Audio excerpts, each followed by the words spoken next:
हिंदू कौन सा खतरे से बाहर आ गया है, मेरे को ये बता दें। हिंदू राष्ट्र बनेगा जब तो खतरे से बाहर आएगा। ये लोग कहते हैं हिंदू राष्ट्र बनाएंगे, हिंदू राष्ट्र बनाएंगे। आज तक हिंदू राष्ट्र का एक भी गांव बना पाया है जो पूरा देश बनाएंगे? ये इसका जवाब दे दो, सिंपल सी बात है।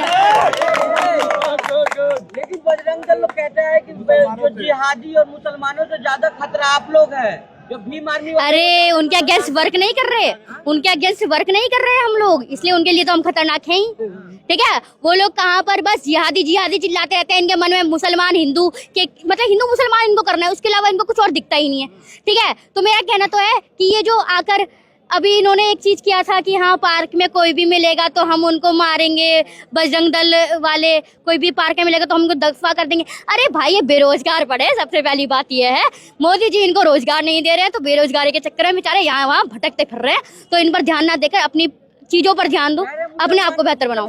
पहले आप लोग का इलाज करना होगा, ये भीम आर्मी। आ जाओ करो इलाज, आ जाओ करो इलाज। हम तो कहते हैं तुम सामने खड़े हो जाओ, उनसे अगर दो सवाल कर दिए ना तो डर की वजह से चले जाएंगे। अभी यहाँ पर नमस्कार, मैं हूँ आपके साथ शिखा। तो जनता लाइव देख रहे हैं आप, और इस वक्त जंतर मंतर में मौजूद है। जैसा कि महाआंदोलन आज यूजीसी को लेकर यहाँ पर आयोजित किया गया, और इसी के बीच हमने तमाम लोगों से बातचीत की, और बातचीत के बीच में हमें मिली निशु, जो कि नन्ही भीम शेरनी के नाम से भी जानी जाती है, और आए दिन सोशल मीडिया पे इनके वीडियो वायरल होते हैं। इनसे बातचीत करेंगे और जानेंगे ये छोटी सी नन्ही शेरनी यूजीसी के बारे में कितना जानती है, डिस्क्रिमिनेशन के बारे में, और इसकी खुद की क्या राय है, क्योंकि ये देखने में ही बच्ची है, और अगर जब ये बात करती है तो बड़ों की जो है मुंह बंद करा देती है और चुप्पी साधने का काम है कि ये जो आंदोलन है, यूजीसी के नियम है, ये सब फालतू की बात है, फालतू में बवंडर मचाया जा रहा है, इनका वास्तविक में इनका कोई अर्थ नहीं है। अच्छा, फर्स्ट ऑफ ऑल मैं गाजियाबाद से आई हूँ, एंड यहाँ पर अभी जो यूजीसी को लेकर प्रोटेस्ट चल रहा है, ये अगर फालतू की बातें हैं तो तुमको इतनी परेशानी क्या हो रही है? अगर ये फालतू की बातें हैं तो लागू होने दो, परेशानी क्यों हो रही है? आप इसका विरोध क्यों कर रहे हो? अरे पता है ना कि ये लोग वाकई में जातिवाद भेदभाव करते हैं स्टूडेंट्स के साथ, इसलिए इनको प्रॉब्लम हो रही है, और इसको इसलिए ये हमें फोर्स कर रहे हैं कि तुम इसको इग्नोर करो। बट ये इग्नोर करने वाली बात नहीं है, ये वाकई में हमारे साथ यूनिवर्सिटी में हमारे साथ कितना जातिवाद होता है। हमने रोहित बेमूला को खोया है, उनके जैसे ना जाने कितने होनहार स्टूडेंट थे जिनको हमने खोया है, किनकी वजह से? सिर्फ और सिर्फ जातिवाद और भेदभाव की वजह से। अब हमें ये और नहीं होने देना है, हमें अपने और छात्र नहीं गंवाने हैं, अब हमको इनको रोकना है, इसलिए अब यूजीसी को लागू करना होगा। जिस जातिवाद की आप बात करें, उस जातिवाद को लेकर ये कहा जा रहा है कि जातिवाद तो पुराने समय में होता था, बाप दादाओं के जमाने में होता था, अब तो जातिवाद खत्म हो गया। जैनजीस का कहना है कि हम जाति पूछ के दोस्त नहीं बनाते हैं, अब जातिवाद हम खत्म करने की कोशिश कर रहे हैं, लेकिन आप अगर यूजीसी के नियम ला रहे हैं तो दोबारा से जातिवाद आ जाएगा। ठीक है, जेनजी कह रहे हैं ना कि हम जातिवाद नहीं करते या किसी की कास्ट पूछ के उससे फ्रेंडशिप नहीं करते। फर्स्ट ऑफ ऑल मेरी जो फीड चल रही है ना वो जेनजी से ही चल रही है, और जेनजी की रील से ही चल रही है कि अब ये 2 कौड़ी का यूजीसी बताएगा कि हमें किससे किससे ट्रीट करना है। तो सुन लो, यही है, इनके ये थॉट्स बताते हैं कि ये हमसे कितना नफरत करते हैं और वाकई में कितने जातिवादी हैं। आप भी कॉलेज जाती होंगी, स्कूल भी गई होंगी, कुछ ऐसा इंसिडेंट या कुछ ऐसा शेयर करना चाहेंगे हमारे व्यूअर्स के साथ जो आपने अपनी आंखों से देखा हो जातिवाद को? First of all I am 14 years old and मैं अभी स्कूल में ही हूँ एंड क्लास 9 में पढ़ रही हूँ मैं। तो अभी तक मैंने अपनी लाइफ में तो ऐसा कुछ नहीं देखा है, बट या एक बार एक चीज को लेकर मैं ऐसे कहना नहीं चाहती, लेकिन फिर भी एक इंसिडेंट इफ बताना है तो मैं बताऊंगी। मेरी एक फ्रेंड थी एंड वो अपर कास्ट की थी, उसने ना अंबेडकर जी को लेकर उल्टा सीधा बोल दिया था, एंड मेरे वही थॉट्स हैं, तो उस चीज को लेकर लड़ाई हो गई थी। बोल रही थी कौन है तेरा अंबेडकर, क्या है तेरे को, ये वो हमारे जो दादा नानी थे वही करते थे, हम थोड़ा करते हैं। मैंने बोला अभी के टाइम पर एटलीस्ट गोदी मीडिया को देखकर आपकी जैसी मीडिया को देखेंगे तभी तो आपको सच पता चलेगा, ऐसे थोड़ी ना। जब आपकी फ्रेंड ने पूछा, कहा कौन है अम्बेडकर, उल्टा सीधा बोला, तो आपने उन्हें बताया नहीं, उन्हें आईना नहीं दिखाया कि ये वही अम्बेडकर है जिनकी वजह से आप आज स्कूल में हैं? सब कुछ बताया, लेकिन कहते हैं ना कि जब दिमाग में जातिवाद का कीड़ा भरा होता तो तुम्हें कितना भी समझा लो, दिमाग में गोबर भरा है तो गोबर ही भरा रहेगा, ये सच बात है।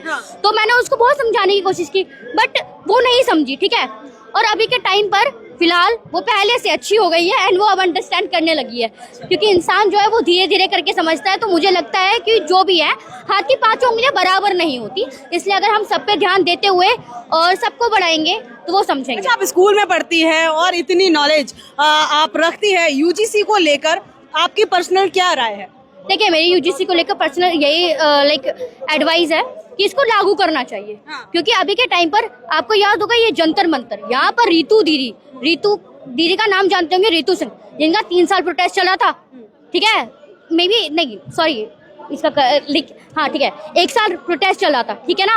और प्रोफेसर होने के बावजूद उनके साथ यूनिवर्सिटी के अंदर क्या हुआ था, भेदभाव हुआ था, ठीक है ना। तो ये भेदभाव वाकई में होता है, ये कहने की बात है कि भेदभाव नहीं होता, जातिवाद नहीं होता, ये होता है और मुझे लगता है कि होता रहेगा अगर ऐसे ही मानसिकता वाले लोग रहेंगे। इसलिए यूजीसी को लागू करना बहुत जरूरी है, तभी ये जातिवाद खत्म होगा। आपकी पूरी फीड जंजीर से भरी रहती है। एक वीडियो इस टाइम वायरल हो रही है, मुझे लगता है शायद आपने देखी, एक टीचर हैं जो कह रहे हैं कि वर्ण व्यवस्था खत्म नहीं होनी चाहिए, जो जैसा है उसको वैसे ही ट्रीट करना चाहिए। तो ऐसे टीचर्स, आप भी स्कूल में पढ़ती हैं, आपके स्कूल में कोई टीचर्स हैं? मेरे को लगता है कि वो इनडायरेक्टली मेरे को लाइक वो करते हैं, इनडायरेक्टली ही कुछ कहने की कोशिश करते हैं, लेकिन डायरेक्ट कभी कुछ नहीं कहते। आपके स्कूल में भी? या लाइक मैं गवर्नमेंट स्कूल में पढ़ती हूँ एंड वो ऑलवेज मेरी कुछ गलती होती है, मेरे से कुछ पढ़ाई में प्रॉब्लम हो जाती है, तो मेरे को पता क्या बोलते हैं कि ये नेतागिरी छोड़ दो। उन्हें नहीं पता कि हम अपने हक अधिकारों के लिए आवाज उठा रहे हैं। उनको ये नहीं पता कि उनके भी बच्चे हैं, आगे चलकर अभी के टाइम पर हम हर एक चीज के मुद्दे को लेकर आवाज उठाते हैं, चाहे वो रेप हो या किसी के अधिकार हो या कुछ भी हो, ठीक है। तो मैम वो चीज ना समझ कर इनडायरेक्टली हमें लाइक वो करती है कि क्यों कर रहे हो तुम्हें स्टडी करनी चाहिए, और अगर स्टडी भी करते हैं तब भी उनको परेशानी होती है, हर चीज से परेशानी होती है। इनडायरेक्टली ही हमें सब कुछ करने की, इनडायरेक्टली आपको टारगेट करने की कोशिश करती है, पोक करती है और तंजबाजी कसती है। बिल्कुल टोंट कसती है एक तरीके से। यूजीसी के नए नियमों पर जातिवाद को लेकर जो इस वक्त देश में जो तस्वीरें सामने निकल कर आ रही हैं, इसको लेकर आपकी अपनी क्या पर्सनल राय है? और यूजीसी के नियमों को लेकर पहले कहा जा रहा है कि जो जनरल कैटेगरी से लोग आते हैं उनको पहले से ही दोषी बता दिया गया है, SC ST और OBC को हाईलाइट करके। तो यहाँ पर एनी कास्ट नहीं होना चाहिए था। डिस्क्रिमिनेशन तो हर तरीके से होता है ना। अच्छा, डिस्क्रिमिनेशन सबसे ज्यादा किसके साथ होता है? कोई यहाँ पर बताएगा? आप ही बता दीजिए, डिस्क्रिमिनेशन सबसे ज्यादा किसके साथ होता है? आप बताइए ना, आप स्कूल जाती है, आप बताइए, मेरा सवाल आपसे। अरे हाँ, तो मैं भी आपसे सवाल कर रही हूँ ना, डिस्क्रिमिनेशन किसके साथ सबसे ज्यादा होता है? बहुजन समाज के साथ होता है, ठीक है ना। तो जिसके साथ, और ये हमारे साथ अभी से होना स्टार्ट नहीं हुआ, ये हमारे साथ हजारों साल पहले से होता हुआ है। निशु, तो जिस तरीके का आंदोलन आपने आज देखा, महा आंदोलन जिसको नाम दिया गया, और जिस तरीके के जनसैलाब यहाँ उमड़ा है, और जिस तरीके की बातें लगातार सामने आ रही है कि अब जातिगत जो भेदभाव है वो कहीं ना कहीं खत्म हो चुका है देश से, ऐसी बातें जो लोग हैं सवर्ण समाज से, उनका कहना है। और बोल रहे हैं कि जो डिस्क्रिमिनेशन होता है वो सिर्फ SC और ST के साथ नहीं होता है, डिस्क्रिमिनेशन तो किसी के साथ भी हो सकता है। डिस्क्रिमिनेशन जनरल कैटेगरीज वालों के साथ भी हो सकता है। डिस्क्रिमिनेशन जो है रेस के आधार पर हो सकता है, स्टेटहुड के आधार पर हो सकता है, और किसी के भी द्वारा हो सकता था। तो जो यहाँ पर SC ST और OBC 3 शब्दों को जो हाईलाइट किया गया है, इसमें एनी कास्ट नहीं होना चाहिए था। First of all OBC SC और ST के साथ सबसे ज्यादा डिस्क्रिमिनेशन होता है। जनरल कास्ट के साथ कितना ज्यादा डिस्क्रिमिनेशन होता है ये आप मेरे को बता दें। जिस हिसाब से आप अभी स्कूल में जाती है और तमाम जो चीजें जिनको नकारा जा रहा है, लगातार कहा जा रहा है कि अब नहीं है, हम भी जाति पूछ के बैठेंगे, हम भी जाति पूछ के जो है फ्रेंडशिप करेंगे, इससे देश काफी पीछे जाएगा और ये अगड़ा पिछड़ा वाली बातें शुरू हो गई। इसको कैसे समझ रही है? अरे क्यों करेंगे आप जाति पूछ के फ्रेंडशिप? अरे UGC है तो EWS भी तो है। UGC SC ST OBC के लिए हो गया, EWS जनरल के लिए हो गया। तुम्हें परेशानी क्या है? क्या दोनों को तुम बराबर देख नहीं सकते? क्यों पूछोगे तुम जाति? क्यों पूछोगे तुम जाति? तुम हो कौन भाई? हम इंसान हैं। अगर हाथ भी काट के देखेंगे तो जो कलर खून का मेरा होगा ना, वही खून कलर का आपका भी होगा। तो ये चीज अपने मन से जो आपने ये बहम पाल रखा है ना कि UGC, आपको बता दूं कि UGC SC ST OBC को आगे बढ़ाने के लिए है, क्योंकि सालों और लाखों सालों से इन लोगों के साथ डिस्क्रिमिनेशन होता आया है। लेकिन उनका तो कहना है कि जो लाखों सालों की आप बात करते हैं, उन लाखों सालों में जितना OBC ने SC और ST का डिस्क्रिमिनेशन या जातिगत भेदभाव जितना प्रताड़ित किया, उतना किसी और ने नहीं किया। फिर उनको उस कैटेगरी में क्यों लाया गया? इसी बात पर बवाल मचा हुआ और इसी पॉइंट को हाईलाइट किया गया। नहीं, ऐसा तो मेरे को दिख नहीं रहा है। मेरे को तो यही दिख रहा है कि SC ST OBC के लिए UGC आने पर जनरल कैटेगरी वालों ने बवाल मचा रखा है। ये 15% वाले लोग रोड पे उतर गए तो सरकार ने UGC पर स्टे लगा दिया। यहाँ पर 85% वाली जनसंख्या जब जमीन पे उतरी है तो इसको दोबारा लागू क्यों नहीं किया जा सकता? कह रहे हैं कि जो ये नए UGC के नियम लाए गए हैं, इससे देश और 100 साल पीछे चला जाएगा और जिस जातिवाद को खत्म करने की बात कही जा रही है वो और ज्यादा बढ़ेगा। कैसे बढ़ेगा? मुझे आप ये बता दें कि कैसे बढ़ेगा? ऐसे बढ़ेगा कि अगर लोग जब SC ST पूछ के बैठेंगे, उनको एक अलग कोटा कर दिया जाएगा, उनकी जाति पूछकर जो है एक नए नियम लाए जाएंगे। उन नियमों में अगर पहले से किसी को दोषी बना दिया जाएगा, अगर जनरल कास्ट वाले को, अगर जब उसने कोई क्राइम किया ही नहीं, उससे पहले उसे दोषी करार दिया जा रहा है, अगर एनी कास्ट वहाँ पर मेंशन नहीं किया गया है उसके चलते। अरे क्यों भाई, तुम पे आखिर कोई बिना बात का क्यों लाइक तुम्हें डायरेक्टली लाइक आपको क्यों वो दोषी ठहराएगा? डर क्यों लग रहा है? जब आप चोरी नहीं तो डर क्यों लग रहा है? भाई तो जब तुम भेदभाव करते ही नहीं हो तो तुम्हें डर क्यों लग रहा है? यूजीसी को आने दो, तुम खुद उसका साथ दो। जब तुम कुछ करते ही नहीं हो, जैसे मान लो कि तुम स्कूल में हो, ठीक है, तुम कुछ बच्चों ने मिलकर कुछ परेशानी खड़ी कर दी है, तो जो बच्चे कभी कुछ करते ही नहीं है उनको तो उससे बिल्कुल पीछे ही रहना है। क्यों परेशानी है? उनको तो कोई परेशानी नहीं है कि भाई हमने तो किया ही नहीं है, कुछ भी कर ले टीचर आएंगे इनको बोलेंगे हमने थोड़ा ना किया है। तो तुम्हें क्यों परेशानी हो रही है? जो डिस्क्रिमिनेशन कर रहे हैं उनके ऊपर ही बात आएगी, ना कि तुम्हारे ऊपर। तो बस आप इतनी छोटी है, इतना अच्छा आपने एग्जाम्पल दिया कि किसी बच्चे ने किसी का पेन चुराया ही नहीं, तो अगर टीचर आएंगे, जो रूल बने हैं चोरी के, उस बच्चे को क्या डर है उससे जिसने अगर चोरी की ही नहीं है? सिंपल सी बात है। हाँ। तो यही चीज है ना। तो जो ये मुद्दा उठाया जा रहा है कि इससे जातिवाद और बढ़ेगा, इसमें कितनी सच्चाई नजर आ रही है? आप खुद छोटी हैं, आपने खुद अभी कई सारे इंसिडेंट बताए, आपने खुद जो आपकी आंखों देखे हुए वो चीजें बताई, तो जो जिसको नकारा जा रहा है उसमें कितनी सच्चाई है ये भी जरा बताइए। फर्स्ट ऑफ ऑल मेरा मानना यह है कि ये नहीं चाहते वाकई में यूजीसी लागू हो, तो ये ना कहीं से झूठे फूटे बहाने लाकर आपके सामने खड़े करेंगे और यही चीजें आपका जो मन है ना वो कहीं ना कहीं सच्चाई से हटाया जाएगा। तो मेरा मानना है कि इससे भेदभाव कुछ नहीं बढ़ेगा बल्कि भेदभाव घटेगा। और बल्कि इनको एक ये रहता ना कि भाई अब यूजीसी आ गया, अब हम इनके साथ भेदभाव नहीं कर पाएंगे, अगर भेदभाव कर दिया तो ये यूजीसी के नाम पर हमारे ऊपर केस ठोक देंगे। तो इनको इस चीज का डर है और कोई बात नहीं है। मेरा मानना तो बस यही है। जैसे आप अभी छोटी है, डिस्क्रिमिनेशन का मतलब समझती है, डिस्क्रिमिनेशन फेस किया है कभी? ऑफ कोर्स मैंने फेस नहीं किया, लेकिन भी लाइक हाँ मैंने ऐसे फेस टू फेस तो नहीं किया, बट मेरी पूरी फैमिली ने किया। जस्ट लाइक अभी के टाइम पर फिलहाल मैं अम्बेडकर राइट हूँ एंड अभी भी मैं जागरूक हूँ, ठीक है। पहले मैं ऐसी नहीं थी। आज के टाइम पर भी ना जाने कितने लोग अपनी कास्ट छुपाकर, खास करके SC ST दलित समाज जो है वो अपनी कास्ट छुपाकर रहता है। क्यों कास्ट उन्हें छुपानी पड़ती है? ये जो सवाल है इसका जवाब दीजिए। फर्स्ट ऑफ ऑल कास्ट क्यों छुपानी पड़ती है? क्योंकि आपको पता होगा, अगर किसी ने अपना इतिहास उठाकर पढ़ा होगा तो पता होगा कि दलितों के साथ किसके नाम पर भेदभाव किया जाता है कि तू तो अछूत है, अगर तेरे को हमने छू दिया तो हम तो अछूत हो जाएंगे, ठीक है। उसके लिए हमें गंगा जल से नहाना पड़ेगा, ये करना पड़ेगा, वो करना पड़ेगा। तो ये लोग डरते हैं कि भाई ये तो अछूत है, ये है, वो हो जाएगा, हमें ये हो जाएगा। तो इस वजह से हम लोगों को जाति छुपा कर रहना पड़ता है, क्योंकि अगर हम जाति नहीं छुपाएंगे तो ये हमें घर से बेदखल कर देंगे, हमें रहने को जगह नहीं मिलेगी। इसलिए हमारे लोग आज कहीं ना कहीं अपनी जाति छुपा कर रहते हैं। और ऐसा टाइम हमारे पास भी था, एक टाइम पर हम लोग आज से 6 साल पहले अपनी जाति छुपाकर किराए के रूम में रहा करते थे, ठीक है। और आज भी यहाँ पर ना जाने कितने लोग होंगे जो अपनी कास्ट छुपाकर रेंट पे रह रहे होंगे। कह रहे हैं कि अगर यूजीसी के जो नए नियम हैं उनमें अगर पुराने नियमों की बात करें तो उसमें एक प्रावधान था कि अगर कोई फेक केस करता है, क्योंकि अगर जो प्रोपेगेंडा उठा है, जो बड़ा सवाल उठाया जा रहा है, उसका मेन जो मुद्दा है वो यही बनाया जा रहा है कि हम पर फेक चार्जेस लगा दिए जाएंगे, हम पर फेक केसेस के चार्जेस, हम पर जो है फेक केस बनाए जाएंगे। तो पहले जो नियम थे उसमें एक प्रावधान था कि कोई शिकायत करता, अगर झूठी शिकायत करता उसके खिलाफ कार्रवाई होगी। नए नियमों में इस प्रावधान को हटा दिया गया है। तो आपकी जो समझ है, क्योंकि आप हैं बच्ची लेकिन आपकी समझ बहुत बड़ी है, तो आपकी समझ से ये पूरे के पूरे जो नियम है उनमें बदलाव होना चाहिए, क्योंकि कुछ लोग तो बोले पूरे नियम बदलाव होने चाहिए, या फिर नियमों को बदलकर दोबारा से वापस रिएक्टिव करना चाहिए। ठीक है, फर्स्ट ऑफ ऑल मेरा मानना तो यह है कि अभी के टाइम पर यूजीसी पर स्टे भी क्यों लगा है कि कोई व्यक्ति लाइक कोई भी SC ST OBC जनरल वालों के ऊपर झूठा केस ना लगाते, उस वजह से इसके ऊपर स्टे लगा है। मेन मोटिव ही यही था स्टे लगाने का, ठीक है। चलो भाई, जो पहले प्रावधान था किसी ने अगर इस पे झूठा केस लगाया तो उसके खिलाफ भी FIR लाइक कार्रवाई होनी चाहिए।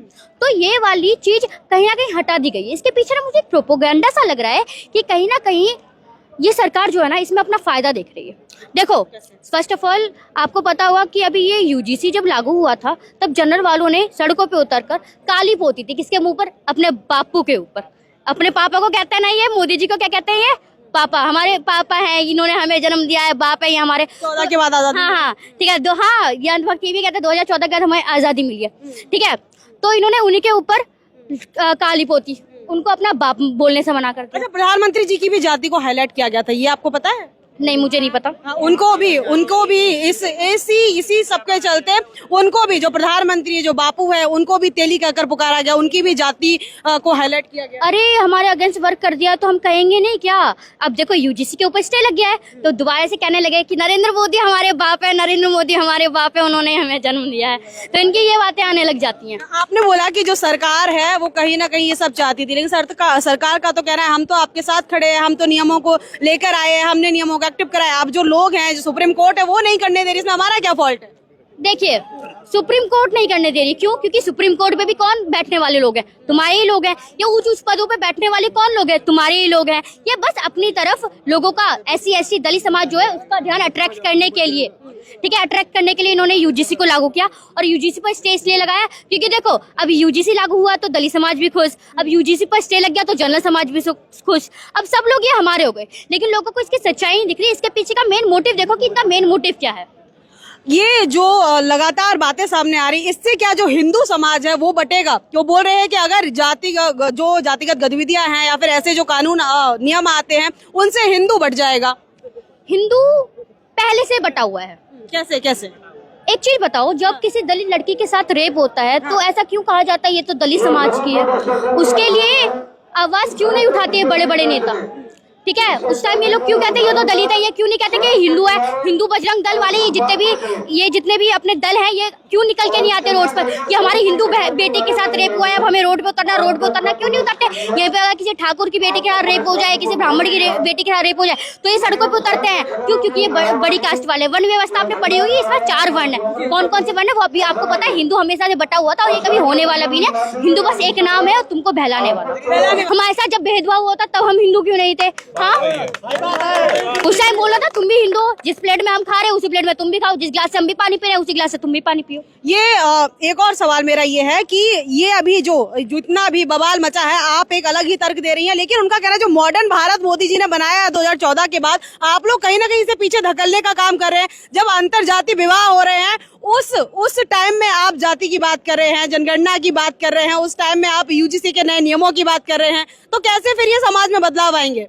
मॉडर्न भारत, सबसे पहली बात मॉडर्न भारत कौन सा मॉडर्न भारत है? नया भारत। कौन सा नया भारत? वो नया भारत जिसमें लड़कियों के लिए कोई रूल्स ही नहीं है। वो नया भारत जिसमें लड़कियों के साथ सब ज्यादा रेप होते हैं। वो नया भारत जिसमें हमारा जो भारत है अब वो बस नाम का इकोनॉमिक पे है, ठीक है, 4th इकोनॉमिक्स पर। बट अभी के टाइम पर क्या है? हमारे भारत देश में सबसे ज्यादा भेदभाव है, हमारे भारत देश में सबसे ज्यादा रेप के केसेस हैं, हमारे देश में महिलाओं के लिए कोई रूल्स ही नहीं है, रेगुलेशंस ही नहीं है। हमारे भारत में कोई महिला रात के 6 बजने के बाद घर से बाहर नहीं निकल सकती है। यहाँ पर रेपिस्ट आरोपी खुलेआम घूम रहे हैं और जो सच की आवाज उठा रहे हैं वो जेल में पड़े हुए हैं। यह है नया भारत। ऐसे नया भारत हमें नहीं चाहिए। हमें अपना भारत वो वाला चाहिए जहाँ पर पूरी तरीके से हमारे भारत का संविधान लागू हो, इस देश को चलाने वाले बहुजन बैठे हों। हमें ये भारत चाहिए जो बाबा साहब डॉक्टर भीमराव अंबेडकर जी ने कहा था कि मुझे इन उच्च पदों पर अपने लोगों को देखना। हमें ये वाला भारत चाहिए। नहीं करेंगे तो हिंदू राष्ट्र कैसे बनेगा? हमें चलो ठीक है, ये लोग कहते हैं हिंदू राष्ट्र हिंदू राष्ट्र हिंदू राष्ट्र। आखिर हिंदू राष्ट्र के मुझे ज्यादा नहीं तो 4 बेनिफिट्स बता दीजिए। किसी के पास जवाब है इसका? जो हिंदू खतरे में है वो खतरे से बाहर आ जाएगा, इतना बड़ा तो मुद्दा है, आप कह रही जवाब है। हिंदू कौन सा खतरे से बाहर आ गया है मेरे को ये बता दें। हिंदू राष्ट्र बनेगा जब तो खतरे से बाहर आएगा। ये लोग कहते हैं हिंदू राष्ट्र बनाएंगे, हिंदू राष्ट्र बनाएंगे। आज तक हिंदू राष्ट्र का एक भी गांव बना पाया है जो पूरा देश बनाएंगे? ये इसका जवाब दे दो, सिंपल सी बात है। लेकिन बजरंग दल लोग कहते हैं कि जो जिहादी और मुसलमानों से ज्यादा खतरा आप लोग हैं, जो भीम आर्मी। अरे उनके अगेंस्ट वर्क नहीं कर रहे, उनके अगेंस्ट वर्क नहीं कर रहे हम लोग, इसलिए उनके लिए तो हम खतरनाक हैं ही। ठीक है, वो लोग कहाँ पर बस जिहादी जिहादी चिल्लाते रहते हैं। इनके मन में मुसलमान हिंदू के मतलब हिंदू मुसलमान इनको करना है, उसके अलावा इनको कुछ और दिखता ही नहीं है। ठीक है, तो मेरा कहना तो है कि ये जो आकर अभी इन्होंने एक चीज किया था कि हाँ पार्क में कोई भी मिलेगा तो हम उनको मारेंगे, बजरंग दल वाले कोई भी पार्क में मिलेगा तो हम उनको दफा कर देंगे। अरे भाई ये बेरोजगार पड़े, सबसे पहली बात ये है मोदी जी इनको रोजगार नहीं दे रहे हैं तो बेरोजगारी के चक्कर में बेचारे यहाँ वहाँ भटकते फिर रहे हैं। तो इन पर ध्यान ना देकर अपनी चीजों पर ध्यान दो, अपने आप को बेहतर बनाओ। पहले आप लोग का इलाज करना होगा, ये भीम आर्मी। आ जाओ करो इलाज, आ जाओ करो इलाज। हम तो कहते तुम सामने खड़े हो जाओ, उनसे अगर 2 सवाल कर दिया ना तो डर की वजह से चले जाएंगे। अभी यहाँ पर एक मेरे को सुनाई, अभी मैं एग्जाम दे के आई हूँ अपना स्कूल से एंड मैं यहाँ पर आई, मेरे पिताजी ने मेरे को बताया बेटा एक ना न्यूज रिपोर्टर वाली थी वो हमारे पास आई और हमसे उल्टे सीधे सवाल किए। जब कैड़े जवाब मिले ना तब यहाँ से भागती फिर गई हूँ। तो भाई ये वही लोग हैं, इनके पास जवाब होता नहीं है, इनको बेरोजगारी के चक्कर में ये ढल रहे हैं तो इन पर इग्नोर करो और अपने आप को बढ़िया करो। आप छोटी स्कूल में जाती है, बेरोजगारी को जिस तरीके से देख रही है, जैसा दर बढ़ रहा है, क्या लग रहा है आने वाले समय में कोई रोजगार मिलेगा? ये पढ़ाई का क्या अंत होने वाला? पढ़ाई जो करेंगी उसका नतीजा क्या मिलेगा? इस बात भविष्य को लेकर चिंताएं सताती हैं बहुत। मोदी जी की अगर सरकार हट गई तो भाई पता है कि इस देश को आगे बढ़ने से कोई नहीं रोक सकता। अगर ये गवार लोग ही उच्च पदों पे बैठे रहे तो मैं बता रही हूँ मेरा तो फ्यूचर खतरे में है ही और साथ ही साथ आप लोगों का भी है। चलिए निशु बहुत बहुत धन्यवाद। नहीं।